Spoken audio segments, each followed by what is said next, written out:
run ahaantii way jireen caqabado aniga iga hor yimaadey sida in aan buuggayga dhammaan qolo kaga tegey oo qoladii dhammeedaan ku yidhi soo saxa kadibna ay buuggii sidii ku qaateen oo la igu yidhi buuggaaga firsane waa masaxmo wayba feeristii buuggayga marka igu horeysay caqabada noocaas ayaga la hortimi Filsan Ismaaciil Dhagjar waxay ka mid tahay hablaha qoraayada ee sanadkan amba kalkan lagu soo cusumay Hargeysa International Book Fair. Filsan marka hore waxaan kugu soo dhaweynay Careedig. waan ku dhowahay walaaleen ayaan shilac aad iyo aad baad u mahadsan tahay Careedigna waan ku dhowahay. Filsan waxaad iga warantaa imise buug baad qortay? walaal waxaan qoray tiraba 3 buug aan leeyahay anigu iskayga aan u qoray iyo buug aan turjumay ayaa jira. marka inta badan bugaagta ma waxaad jeceshahay inaad bugaagta turjunto mise waxaad jeceshahay in bugaagta aad adigu qorto? wallaahi labadaba aad baan u jecelay laakiin waxaan ka sii jecelay waxaan u leeyahay inaan qorto. kan kale sababta aan u turjumaa waxa weeye si aan dadka ugu faa'iideeyo wax afka qalaad ku qoran luuqadeena u keeno saas weeye marka sababta inta badan hablaha qoraayada waxa ku adag in ay bugaagta turjumaan. adiga maxaa kugu dhaliyay inaad bugaagta turjunto? waxa igu dhaliyay waxaan akhriyay bugaag ka mid ah bugaagta afqalaadka ah sida Ingiriisiga iyo Carabiga ayaan yara daraasay marka waxaan ogaaday cilmi fara badan oo ku jira culumteenan kale sida Soomaaliga iyo luqadahan kale ayaa waxaan ogaaday inuu ku jiro bugaagtan kale dadka kala qoraan marka waxa aan yacni ka fursan waayay in aan dadkayga hadiyad uga dhigo si ay u ogaadaan dadka kale waxay og yihiin iyaguna ogaadaan ayay igu kaliftay. Filsane intii aad bugaagtaada qoraysay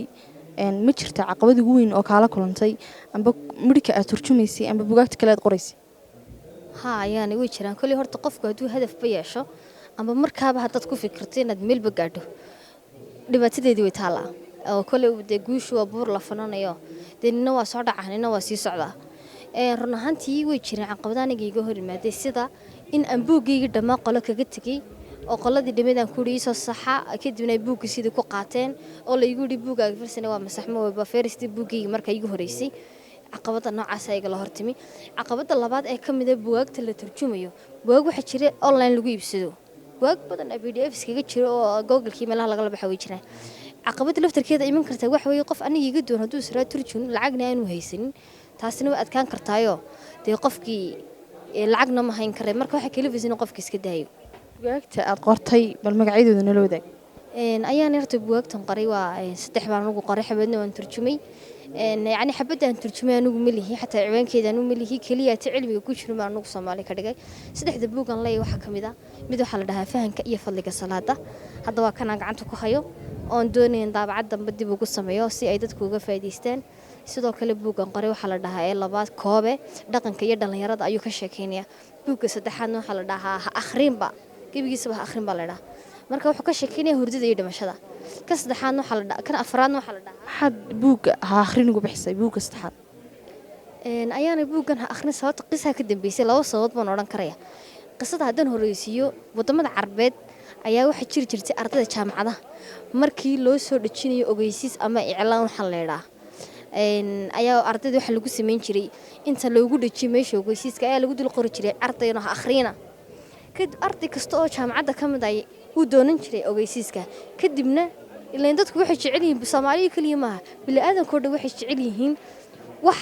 ay adag tahay yacni in loo diido haddii waxa lagu diido waa jeclaanaysaa marka talabaad igu kaliftay waxa weeye Soomaali ahaan haddaan eego Soomaalidan waxa loo diiday jeceliin marka waa sababta uga dhigay ciwaan diidma ah si uu akhriyaa dhamaan.